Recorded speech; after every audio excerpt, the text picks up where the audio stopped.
আসন্ন ফিফা বিশ্বকাপকে সামনে রেখে নেইমারের ভবিষ্যৎ অনিশ্চয়তায় পড়েছে। ব্রাজিলের বিভিন্ন গণমাধ্যমের প্রতিবেদনে দাবি করা হয়েছে, বিশ্বকাপের চূড়ান্ত স্কোয়াডে জায়গা না পেলে আন্তর্জাতিক ফুটবল থেকে অবসর নেওয়ার সিদ্ধান্ত নিতে পারেন এই তারকা ফরওয়ার্ড।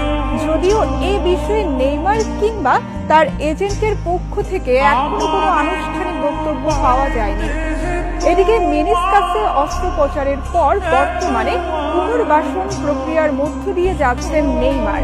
বিশ্বকাপ শুরু হতে আর কয়েক মাস বাকি থাকলেও সাবেক এই বার্সা তারকার ফিটনেস নিয়ে পুরোপুরি নিশ্চয়তা এখনো নেই।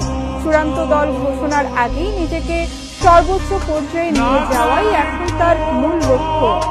এর আগে 34 বছর বয়সী এই ফুটবলার জানিয়েছিলেন, আন্তর্জাতিক ক্যারিয়ারের শেষ অধ্যায়ে আরও একটি বিশ্বকাপ খেলতে চান তিনি এবং ব্রাজিলের জার্সিতে বিশ্বকাপ জয় করাও তার দীর্ঘদিনের স্বপ্ন। সে কারণেই বিশ্বকাপের মঞ্চে নিজেকে আবার প্রমাণ করতে মরিয়া নেইমার।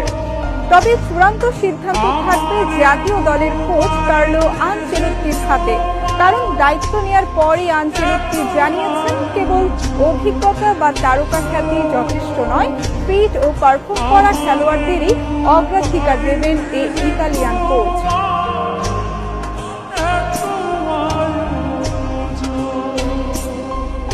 অন্যদিকে মার্চের আন্তর্জাতিক উইন্ডোতে ফ্রান্স ও ক্রোয়েশিয়ার বিপক্ষে প্রীতি ম্যাচগুলোতে নিজেকে প্রমাণ করতে পারলেই বিশ্বকাপ স্কোয়াডে জায়গা করে নেওয়ার সুযোগ পাবেন নেইমার।